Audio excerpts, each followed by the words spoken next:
Tahukah kamu bahwa di dalam tubuh manusia terdapat perangkat pengatur yang mengelola berbagai rangsang, baik secara internal maupun secara eksternal? Otak dijadikan sebagai pusat saraf yang bekerja sedemikian rupa sehingga memungkinkan manusia dapat bergerak, berpikir, dan melakukan apa saja yang terbaik bagi kelangsungan hidup mereka. Kita akan mengetahui cara tubuh mengadaptasi berbagai bentuk rangsang, baik dari dalam atau dari luar tubuh akibat perubahan lingkungan. Video pembelajaran ini memuat materi tentang sistem saraf. Materi sistem saraf adalah salah satu materi biologi kelas 11 SMA semester genap di kurikulum 2013.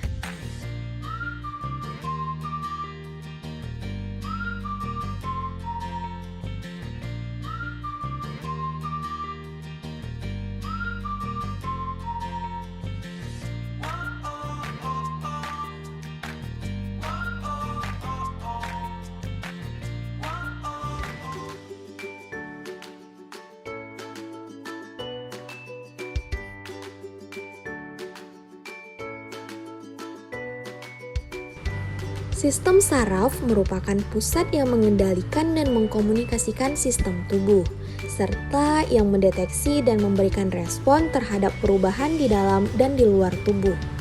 Secara umum, sistem saraf ini mempunyai 3 fungsi, yaitu input sensori, integrasi, dan output motoris. Input sensori adalah penghantaran atau konduksi sinyal dari reseptor sensori.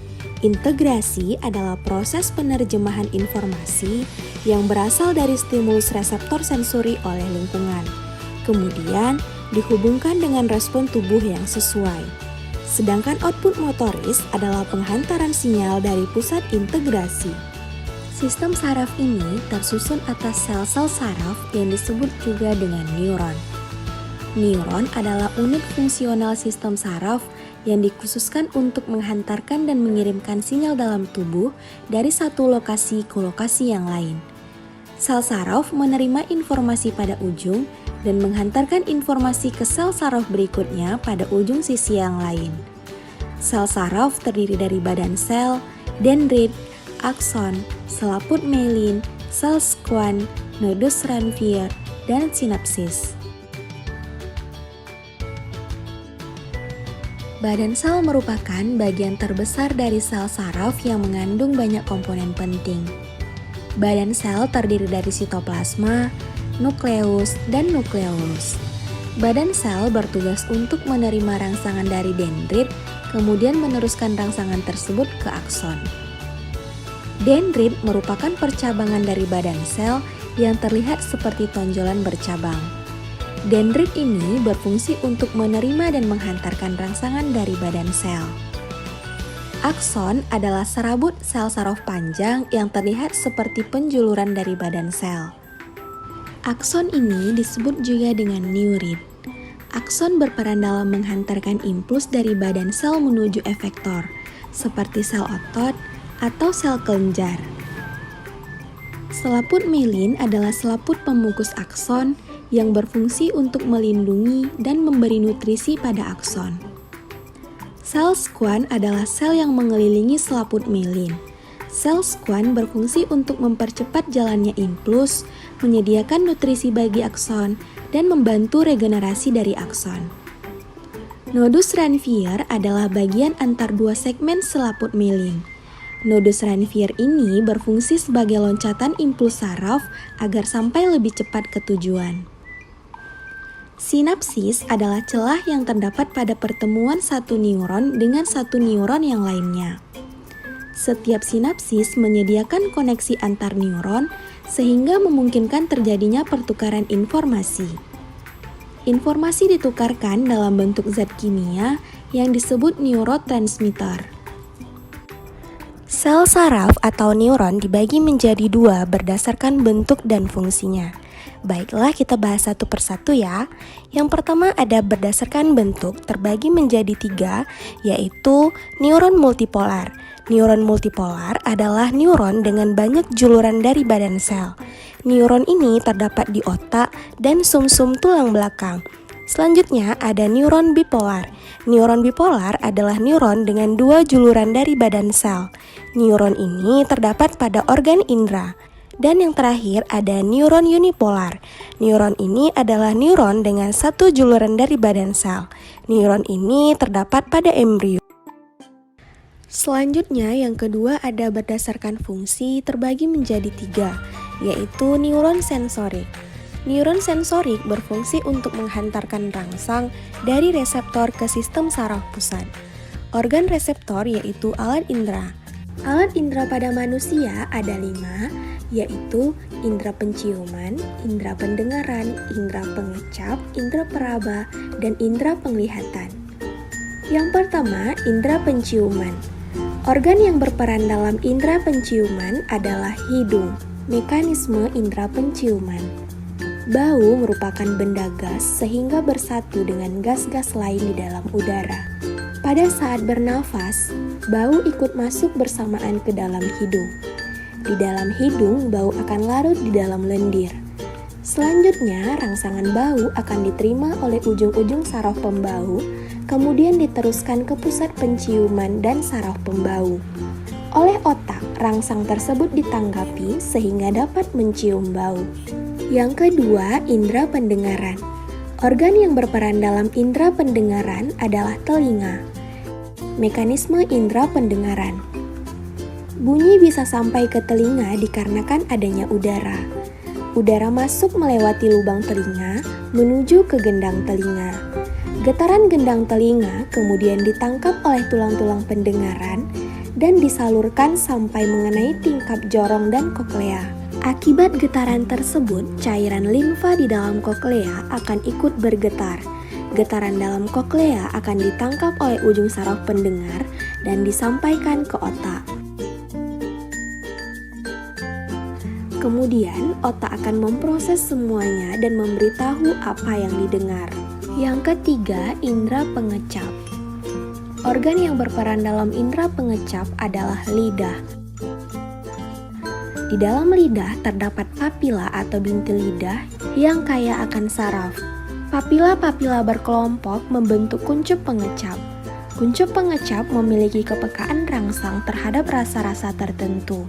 Berikut bagian lidah yang peka terhadap rasa.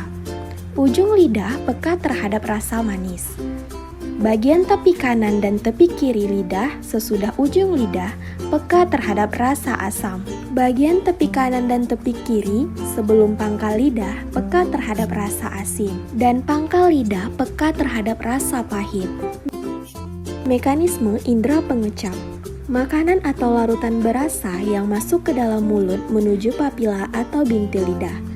Setelah itu ke saraf gustatori, menuju medula oblongata, lanjut ke talamus dan sampai ke otak. Oleh otak, rangsang tersebut ditanggapi sehingga dapat merasakan berbagai rasa. Yang keempat, indera peraba. Organ yang berperan dalam indera peraba adalah kulit. Mekanisme indera peraba. Rangsangan yang dapat diterima kulit berupa sentuhan panas, dingin, tekanan, dan rasa nyeri.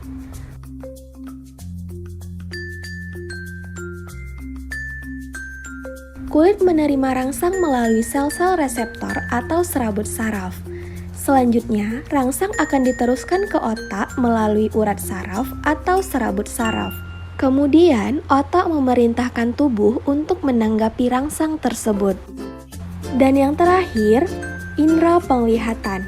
Organ yang berperan dalam indera penglihatan adalah mata. Selanjutnya, bagaimana sih sebenarnya cara mata bekerja sehingga dapat melihat objek? Langsung saja, mata terdiri dari dua bagian luar dan bagian dalam. Bagian luar terdiri dari alis mata, bulu mata, kelopak mata, dan kelenjar air mata. Alis mata berfungsi untuk melindungi dari keringat ataupun air agar tidak masuk ke mata. Bulu mata berfungsi untuk mengurangi cahaya yang masuk dan mencegah debu ataupun kotoran agar tidak masuk ke mata. Kelopak mata berfungsi untuk menutup bola mata saat ada cahaya yang terlalu terang.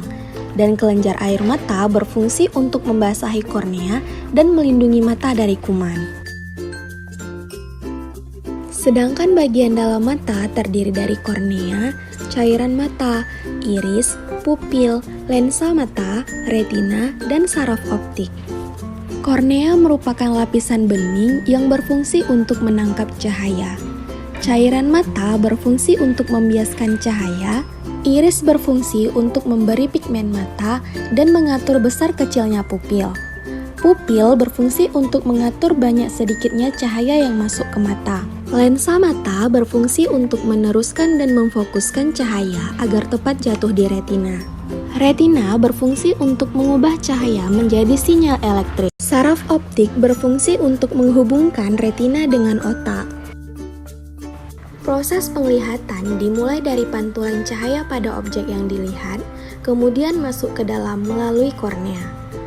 Oleh cairan mata, cahaya tersebut dibiaskan sehingga masuk ke dalam pupil, dan di pupil diatur banyak sedikitnya cahaya yang masuk dan diteruskan menuju ke lensa mata. Pada lensa mata ini, cahaya akan diteruskan dan difokuskan agar tepat jatuh di retina.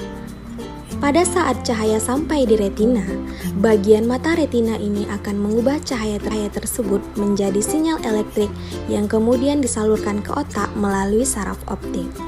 Sinyal elektrik yang telah sampai di otak akan diterjemahkan oleh bagian otak yang disebut visual cortex. Selanjutnya ada neuron motorik. Neuron motorik berfungsi untuk menghantarkan rangsang dari sistem saraf pusat ke efektor. Organ efektor yaitu otot dan kelenjar. Selanjutnya yang terakhir ada neuron konektor atau penghubung. Neuron konektor berfungsi untuk menghubungkan sel saraf satu dengan sel saraf yang lain. Yang dihubungkan yaitu neuron sensorik dengan neuron motorik yang terdiri dari otak dan sumsum tulang belakang. Susunan sistem saraf di dalam tubuh terdiri dari sistem saraf pusat dan sistem saraf tepi. Sistem saraf pusat disusun oleh otak dan sumsum tulang belakang. Sedangkan sistem saraf tepi dibedakan menjadi berdasarkan tempat ada saraf kranial dan spinal, dan berdasarkan fungsi ada saraf somatis dan otonom. Baiklah, kita mulai dari sistem saraf pusat. Sistem saraf pusat, baik otak ataupun sumsum tulang belakang, dilindungi oleh selaput meninges. Sistem saraf pusat ini berfungsi untuk mengatur dan mengendalikan sistem koordinasi. Pertama, otak. Otak terdiri dari dua belahan, yaitu belahan kiri yang mengendalikan tubuh bagian kanan dan belahan kanan yang mengendalikan tubuh bagian kiri. Sehingga otak berfungsi sebagai pusat kendali tubuh. Bagian dalam otak berwarna putih dan pada bagian ini banyak mengandung serabut saraf atau substansi alba. Sedangkan bagian luar otak atau korteks berwarna kelabu dan pada bagian ini banyak mengandung badan sel saraf atau substansi grisea. Otak terdiri dari bagian-bagian berikut: otak depan atau prosonsepalon, otak tengah atau mesensepalon, dan otak belakang atau rombensepalon. Yang pertama, otak depan atau prosonsepalon berkembang menjadi telensepalon yang terdiri dari otak besar atau cerebrum dan diensepalon yang terdiri dari talamus dan hipotalamus.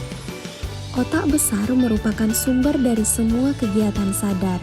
Otak besar berfungsi mengatur aktivitas mental seperti kepandaian atau intelijensi, ingatan atau memori, kesadaran, dan pertimbangan. Otak besar atau cerebrum terdiri dari dua belahan dan setiap belahan terdiri dari 4 lobus. Yang pertama, lobus frontalis sebagai pengendali gerakan otot rangka dan tempat terjadinya proses intelektual. Yang kedua, lobus occipitalis untuk pusat penglihatan. Yang ketiga, lobus temporalis sebagai pusat pendengaran, penciuman, dan pengecap. Dan yang keempat, lobus parientalis sebagai pusat perubahan pada kulit dan otot. Talamus berfungsi menerima rangsang serta melakukan persepsi rasa sakit dan rasa menyenangkan. Selanjutnya, hipotalamus berfungsi mengatur suhu tubuh, rasa lapar, emosi, kadar air, kegiatan produksi, tekanan darah, dan kadar gula dalam darah. Yang kedua, otak tengah atau mesensepalon Otak tengah ini tidak berkembang dan tetap menjadi otak tengah, berfungsi untuk mengatur refleks mata, seperti penyempitan pupil mata dan juga merupakan pusat pendengaran. Yang ketiga, otak belakang atau rhombencephalon. Otak belakang berkembang menjadi metencephalon dan mielencephalon. Metencephalon terdiri dari otak kecil atau cerebellum dan jembatan Faro atau pons faroli. Sedangkan mielencephalon berkembang menjadi sumsum lanjutan atau medula oblongata. Otak kecil atau cerebellum berfungsi mengatur keseimbangan gerak, koordinasi gerak otot, dan posisi tubuh. Jembatan Faro atau pons faroli berfungsi menghantarkan impuls otot-otot bagian kiri dan kanan tubuh dan juga menghubungkan otak besar dengan otak kecil. Medula oblongata atau sumsum lanjutan merupakan lanjutan otak yang menghubungkan otak dengan sumsum tulang belakang. Medula oblongata berfungsi mengatur denyut jantung, pelebaran dan penyempitan pembuluh darah, gerak alat pencernaan, sekresi kelenjar, bersin, sendawa, batuk, muntah, dan mengatur gerak alat pernafasan. Bagian saraf pusat yang kedua adalah sumsum tulang belakang atau medula spinalis. Sumsum tulang belakang merupakan lanjutan medula oblongata yang terdapat dalam tulang belakang. Bagian luar atau tepi berwarna putih dan disebut dengan substansi alba, sedangkan bagian dalam berwarna kelabu dan disebut juga dengan substansi grisea. Sumsum tulang belakang berfungsi untuk menghantarkan impuls dari dan ke otak serta sebagai pengatur gerak refleks. Selanjutnya, sistem saraf tepi. Sistem saraf tepi menghubungkan semua bagian tubuh dengan pusat saraf. Berdasarkan tempat ada saraf kranial dan saraf spinal. Saraf kranial berjumlah 12 pasang yang terdiri dari saraf olfaktori, optik, okulomotor, troklear, trigeminal, abdusen, fasial, auditori, glosopharyngeal, vagus, aksesoris spinal, dan hipoglosal. Saraf kranial berasal dari otak. Sedangkan saraf spinal berjumlah 31 pasang yang terdiri dari 8 pasang saraf leher, 12 pasang saraf punggung, 5 pasang saraf pinggang, 8 pasang saraf pinggul, dan 1 pasang saraf ekor. Saraf spinal ini berasal dari sumsum tulang belakang. Cabang-cabang saraf spinal menyatukan seluruh otot, rangka, dan kulit. Sistem saraf tepi berdasarkan fungsi ada saraf somatik dan saraf otonom. Saraf somatik mengatur gerakan yang disadari, berdasarkan arah impulsnya dibedakan menjadi saraf aferen yang menghantarkan impuls dari reseptor ke sistem saraf pusat, dan saraf eferen yang menghantarkan impuls dari sistem saraf pusat ke efektor. Sedangkan saraf otonom mengendalikan gerakan organ yang bekerja secara otomatis. Contoh gerak otot polos, otot jantung, pembuluh darah, usus, lambung, dan kelenjar. Saraf otonom dibedakan menjadi saraf simpatik dan parasimpatik yang bekerja berlawanan. Baiklah, mari kita perhatikan perbedaan saraf parasimpatik dan saraf simpatik berikut. Jika saraf parasimpatik berfungsi untuk mengecilkan pupil mata, maka saraf simpatik berfungsi untuk melebarkan pupil mata. Jika saraf parasimpatik berfungsi untuk merangsang air liur, maka saraf simpatik berfungsi untuk menghambat air liur. Jika saraf parasimpatik berfungsi untuk menghambat denyut jantung, maka saraf simpatik berfungsi untuk meningkatkan denyut jantung. Begitulah seterusnya. Selanjutnya, kita akan membahas tentang kelainan-kelainan yang berhubungan dengan sistem saraf. Yang pertama, ada stroke. Stroke adalah kematian sel-sel otak yang disertai fungsinya karena terganggunya aliran darah di otak. Penyakit ini seringkali disebabkan oleh tekanan darah tinggi yang menyebabkan pecahnya pembuluh darah di otak. Yang kedua, ada Alzheimer. Alzheimer adalah penyakit degeneratif otak yang ditandai dengan penurunan memori atau ingatan, bahasa, pemecahan masalah, dan keterampilan kognitif lainnya yang mempengaruhi kemampuan seseorang untuk melakukan kegiatan sehari-hari. Penurunan tersebut terjadi karena sel-sel saraf atau neuron di bagian otak yang terlibat dalam fungsi kognitif telah rusak dan tidak lagi berfungsi normal. Yang ketiga ada epilepsi atau ayan. Epilepsi adalah gangguan fungsi otak dengan gejala kejang-kejang yang berulang akibat lepasnya muatan listrik neuron otak secara berlebihan dan paroksimal. Epilepsi ini bersifat tahunan dan seringkali terjadi secara mendadak. Yang keempat ada amnesia. Amnesia didefinisikan sebagai kesulitan dalam mempelajari informasi baru dan mengingat kejadian di masa lampau. Amnesia terjadi karena terjadinya kerusakan pada otak yang merusak lobus temporal medial dan diencephalon medial. Selanjutnya, yang kelima ada autisme. Autisme merupakan gangguan di mana kesulitan berkonsentrasi, bersosialisasi, daya hayal yang tinggi, dan melakukan pola tingkah laku berulang yang tidak wajar. Autisme ini disebabkan oleh gen, obat-obatan, dan ketidakseimbangan neurotransmitter di otak. Dan yang terakhir ada kebas atau kesemutan. Kebas atau kesemutan merupakan gangguan saraf yang terjadi akibat gangguan metabolisme, seperti kekurangan B1, B6, B12, dan tertutupnya aliran darah. Baiklah, kesimpulan dari video pembelajaran tentang sistem saraf ini yaitu 1. Sistem saraf merupakan pusat yang mengendalikan dan mengkomunikasikan sistem tubuh, serta yang mendeteksi dan memberikan respon terhadap perubahan di dalam dan di luar tubuh. 2. Sistem saraf memiliki 3 fungsi, yaitu input sensori, integrasi, dan output motoris. 3.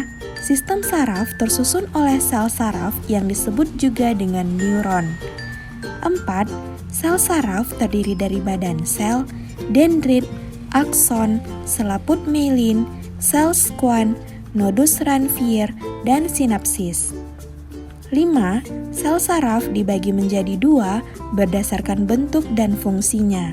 Berdasarkan bentuk ada neuron multipolar, neuron bipolar, dan neuron unipolar. Sedangkan berdasarkan fungsi ada neuron sensorik, neuron motorik, dan neuron konektor. 6. Susunan sistem saraf di dalam tubuh terdiri dari sistem saraf pusat dan sistem saraf tepi. Sistem saraf pusat terdiri dari otak dan sumsum tulang belakang. Sedangkan sistem saraf tepi dibedakan berdasarkan tempat, ada saraf kranial dan saraf spinal, sedangkan berdasarkan fungsi ada saraf somatis dan saraf otonom. 7. Otak dan sumsum tulang belakang dilindungi oleh selaput meninges. 8. Kelainan-kelainan yang berhubungan dengan sistem saraf diantaranya ada stroke, Alzheimer, epilepsi atau ayan, amnesia, autisme, dan kesemutan atau kebas.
Demikian video pembelajaran tentang materi sistem saraf.